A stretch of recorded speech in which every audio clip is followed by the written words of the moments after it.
All right, welcome to Sky Thrills. Mike Blackstone here. I'm going to give you a quick introduction into how to pre-fly to pits from the outside. This is the exterior checks. First thing I like to do is I like to open the canopy and to check to make sure the master switch is off and the ignition switch is also off, because I'm going to turn the propeller and make sure that the mags are not energized.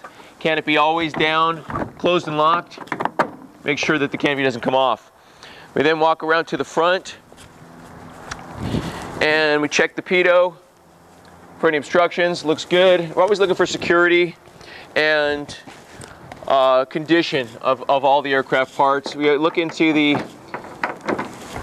oil compartment here. We unscrew the cap and we spin it off and take a look at the quantity. Right now I've got 10 quarts, minimum of 9, maximum of 12.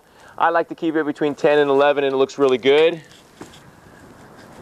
Secure that all the way to the right, lock down, close your cap, and then check your fuel. Right here there's a fuel cap. We pop it off and put our finger inside. If you can touch the fuel, you've got enough gas. Each time you fly the pits, you ought to make sure that you have a full tank of gas. It doesn't carry enough fuel for more than one flight at a time. We check our wheels, wheel pants, tires, brakes, security and condition. Draining some fuel. Check quantity, color, and clarity. Make sure that the fuel is blue, it doesn't have any debris or water in it. Give it a little smell, make sure you didn't have kerosene in your fuel. Looks good. Next thing I do is pull the prop through.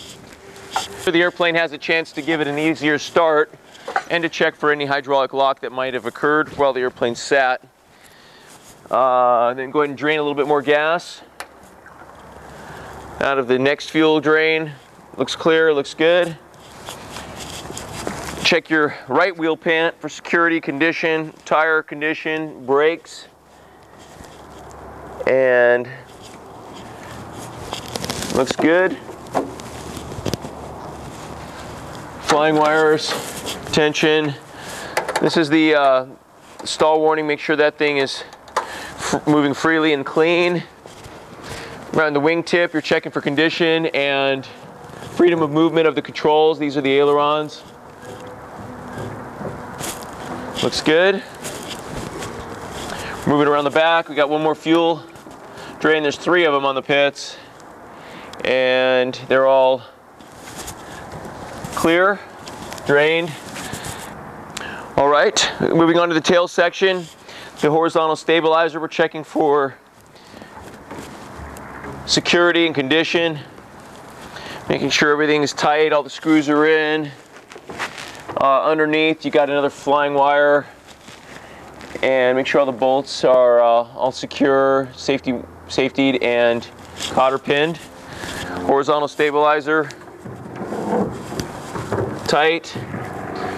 Freedom of movement, the rudder. The tail wheel assembly, inspect that for condition, security. Looks good. It's the same as the other side. The elevator looks good. Horizontal, same as the other side. Left wing is the same, freedom of movement. And airplane looks good. We're back to the cockpit.